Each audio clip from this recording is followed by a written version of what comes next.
रात्रीच्या 12 वाजता शिफ्ट संपली तसे आतले कर्मचारी बाहेर आणि बाहेरचे कर्मचारी आत जायची गडबड सुरू झाली। बायोमेट्रिकवर एंट्री करून पवन आणि कार्तिक एकाच गाडीवर निघाले। दोघांचे घर जवळजवळ असल्यामुळे दोघे आलटून पालटून आपल्या गाड्या घेत।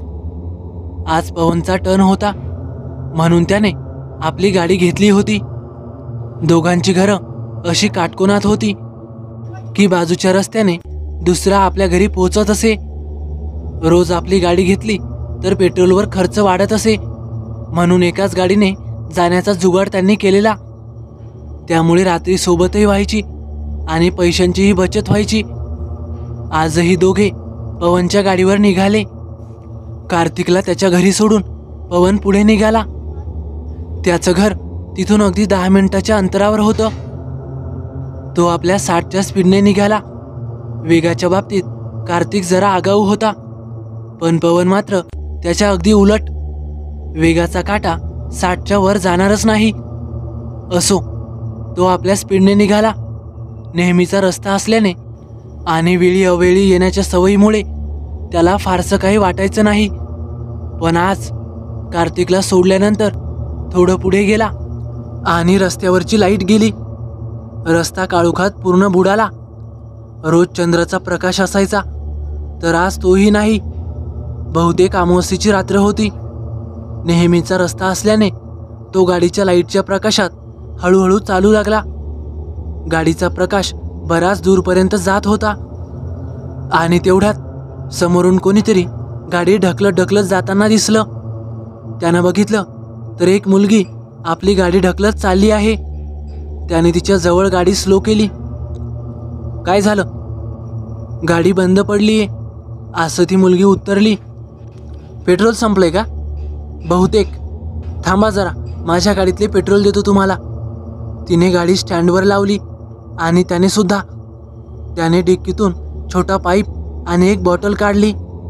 मी नेहमी माझ्या डिक्कीत पाईप आणि एक बॉटल ठेवत असतो, कधीही काम पडतं असं म्हणत त्याने पाईप आपल्या पेट्रोलच्या टाकीत टाकला। थोडं तोंडानं ओढलं तर पेट्रोल बॉटलमध्ये पडायला लागलं।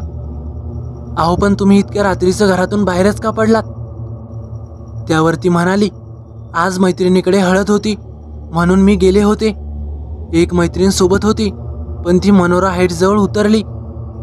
माझं घर अगदी 10 मिनिटाच्या अंतरावर आहे पण गाडी मध्येच बंद पडली आणि हा घोळ झाला। बरोबर असं म्हणत त्याने तिच्या गाडीची डिक्की उघडली तर ती तुटून खालीच पडली। हे काय, ही कशी काय तुटली? त्याने पेट्रोलच्या टाकीचे झाकण फिरवत विचारले। झाकण फिरवताना त्याच्या हाताला चिकट काहीतरी लागले। ऑइल असेल असा विचार केला। काल येताना ही गाडी पडली आणि सीट तुटली। मैत्रिणीकडे कार्यक्रम असल्याने दुरुस्त करायला वेळच मिळाला नाही। त्याने झाकण लावलं आणि बटन दाबून गाडी सुरू करण्याचा प्रयत्न केला पण गाडी काही सुरू झाली नाही। किक मारून बघितल्या पण नाही, गाडीने सुरू व्हायला नकार दिला। एक बाईक त्याच्या जवळ थांबली। दादा काय झालं? काही नाही, गाडी बंद पडली। त्यावर तो समोरचा माणूस म्हणाला, तुमची गाडी तर तिथे आहे, तुम्ही इथे कशाला किक मारत आहात? भाऊ, ही यांची गाडी आहे। त्याने बाजूला उभ्या असलेल्या त्या मुलीकडे बोट दाखवत म्हटलं तर त्याच्या चेहऱ्यावरचा रंगच उडाला आणि तो धुमफाट पळाला। घ्या, काय नमुना आहे, असा पळाला जसं काय भूताला बघितलं। मी काय म्हणतो, गाडी काय सुरू होईना। गाडी इथेच लावून द्या आणि मी तुम्हाला घरी सोडतो। उद्या सकाळी मेकॅनिकला घेऊन या। उद्याला तर मला जमणार नाही असं ती उत्तरली। त्यावर तो पुन्हा म्हणाला, असं करतो, मी चाबी घेऊन जातो, उद्या सकाळी बघतो काय करायचं ते। चालेल? ठीक आहे मग बसा गाडीवर। त्याने गाडी चालू करत म्हटलं। ती त्याच्या मागे येऊन बसली। तुमचं तर काहीच वजन जाणवत नाही, नाहीतर माझा मित्र बसला की गाडी खालीच दबते असं म्हणत तो हसला। ती आता गप्पच होती। रात्र झाल्यामुळे ती टेन्शनमध्ये असावी म्हणून हसली नाही असे त्याला वाटू लागले। तो आपल्या स्पीडने निघाला। काही अंतर गेल्यावर तो तिला म्हणाला, हे बघा आलं माझं घर, मी इथेच राहतो आणि तुम्हाला कुठे सोडू? त्यावर ती म्हणाली, समोरून उजवीकडे घ्या, इथून डावीकडे घ्या. हां बस बस, इथेच थांबवा, आलं माझं घर, असं म्हणत ती खाली उतरली. जाता जाता ती म्हणाली, तुम्ही काल भेटला असता तर बरं झालं असतं. का बरं? त्याचं लक्ष तिच्या घराकडे गेलं. तिथे मांडव टाकलेला होता. कोणी वारलंय का तुमच्याकडे? त्याने विचारलं. ती उत्तर न देताच भराभरा चालत आत गेली. कमाल आहे, काय विचित्र मुलगी आहे, साधं थँक्यू पण बोलली नाही. त्याने गाडी वळवली आणि पुन्हा घराकडे आला. तो नेहमीच रात्रीचा उशिरा यायचा, त्यामुळे त्याच्याकडे नेहमी एक चावी असायची. त्याने दार उघडलं आणि आतमध्ये गेला. आई बाबा झोपले होते. आज उशीर कसा काय झाला? आईचा आवाज आला. उद्या सांगतो, 1:30 वाजलाय, तू झोप. तो आपल्या रूममध्ये आला, लाईट लावला, कपडे काढायला गेला तर हाताकडे लक्ष गेलं. हाताला लाल लाल काहीतरी लागलं होतं. त्याने वास घेतला तर ऑइल आणि अजून कशाचा तरी वास आला. त्याने कपडे बदलले. शर्टाला पाठीमागे काहीतरी लागलेलं दिसलं. शर्ट गडद रंगाचा असल्यामुळे काय लागलं आहे ते त्याला समजलंच नाही. कपडे बदलून भराभरा त्याने हातपाय धुवून तो लगोलग झोपी गेला. सकाळी 9:30 वाजता उठला. अरे बापरे, 9:30 वाजले. त्याने भराभरा ब्रश केला, राघवला फोन केला आणि गाडीची चाबी घेऊन निघाला. अरे कुठे चाललायस? आईने मागून आवाज दिला. येतो ग मी लवकरच, असं म्हणत तो बाहेर पडला. कोपऱ्यावर राघव त्याची वाट बघत उभा होता. कुठे जायचंय? राघवने विचारलं. बस गाडीवर, सांगतो तुला सगळं. गाडीवर बसल्यावर त्याने राघवला कालची गोष्ट थोडक्यात सांगितली. कालच्या ठिकाणी आल्यावर तिथे त्याला त्या मुलीची गाडी दिसलीच नाही. अरे इथेच तर ठेवली होती गाडी. अरे नेली असेल तिने, पण चावी तर माझ्याकडे आहे. अरे मग डुप्लिकेट चाव्या असतात की? हां बहुतेक असं झालं असेल. चल मग लवकर ही चावी घरी देऊन येऊ. गाडी सुरू करून ते तिच्या घराकडे निघाले. घराजवळ आल्यावर तिथे भरपूर गर्दी दिसली. मी न राहून एका म्हाताऱ्या आजोबांना विचारलं, काका कोण वारलंय का इथे? महेशची तरुण मुलगी वारली. कशी काय? ॲक्सिडेंट झाला तिचा. परवा रात्री पोलिसांना तिची गाडी आणि ती मागच्या बायपास रोडच्या कडेला पडलेली मिळाली.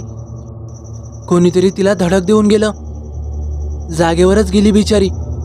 परवाच तिच्या वाढदिवसाला तिच्या बाबांनी तिला नवीन गाडी घेऊन दिली होती. अरे, असं म्हणत पवन समोर गेला तर त्याच्यासोबत आलेला राघव अचानक मागे फिरला आणि धावतच कंपाऊंडच्या बाहेर निघून गेला. चावी आणली का तुम्ही? कालच्याच मुलीचा आवाज ऐकून तो झरकन मागे फिरला. बघितले तर एक मुलगी उभी होती. हो आणली की, ही घ्या. त्याने चावी तिच्या हातावर ठेवली. कोणाची चावी आहे पोरा? समोरची आजी त्याला विचारत होती. तो जरा दचकला आणि भानावर आला. समोर चावी घेणारी ती मुलगी नसून ती एक आजी होती आणि तिच्या मागेच त्या चाबीवाल्या मुलीचा हार टाकलेला फोटो होता. त्याच्या अंगाला दरदरून घाम फुटला. अक्षरशः धावतच तो बाहेर आला. राघव कुठे गेला असा विचार करत त्याने इकडे तिकडे पाहिले, पण तो काही दिसला नाही. त्याने गाडी सुरू केली. गाडी कधीही भरधाव न चालवणारा तो आज त्याने गाडी भरधाव टाकली. 2 वळण घेऊन रस्त्यावर आला तर राघव रस्त्यावर धावताना दिसला. राघव, त्याने आवाज दिला आणि अचानक एका मुलीने त्याला धक्का दिला आणि तो वेगात येणाऱ्या ट्रक खाली आला. राघव, तो मोठ्याने ओरडला. त्या मुलीने वळून त्याच्याकडे पाहिलं. ही तर तीच मुलगी. ती मुलगी एकदमच त्याच्या गाडीसमोर उभी राहिली. त्याने गाडीला करकचून ब्रेक लावण्याचा प्रयत्न केला, पण गाडी तिच्यावरूनच गेली. आणि हे काय, गाडीला जराही धक्का लागला नाही. गाडी थांबली. त्याने झटकन मागे वळून पाहिलं. ती मुलगी गायब झाली होती. समोर बघितलं तर राघव रस्त्याच्या मधोमध रक्ताच्या थारोळ्यात पडलेला. तो धावतच त्याच्याकडे निघाला. आजूबाजूचे लोकही धावले. तो जवळ गेला आणि बघितले तर त्याचा श्वास थांबलेला. त्याचे डोळे भरून आले. थरथरत्या हाताने त्याने कार्तिकला फोन करण्यासाठी मोबाईल काढला आणि तेवढ्यात त्याच्या मोबाईलवर मेसेज दिसला. माझ्या वाढदिवसाच्या दिवशी मला मारणारा आज संपला. नाही, मीच त्याला संपवलं. त्याने पाण्याने डबडबलेल्या डोळ्यांनी बघितले तर तिची धुसर आकृती दिसत होती आणि ती मोठमोठ्याने हसत होती. असा सूड मेल्यावर जर उगवता आला असता तर कित्येक नराधमांना लगेच शिक्षा मिळाली असती, नाही का? तर मित्रांनो, कशी वाटली तुम्हाला ही भयकथा? आवडल्यास नक्की लाईक करा, कमेंट करायला विसरू नका. आणि हो, आपल्या चॅनलला आतापर्यंत सबस्क्राईब केलं नसेल तर नक्कीच सबस्क्राईब करा. तर चला भेटूया पुढच्या व्हिडिओत. धन्यवाद.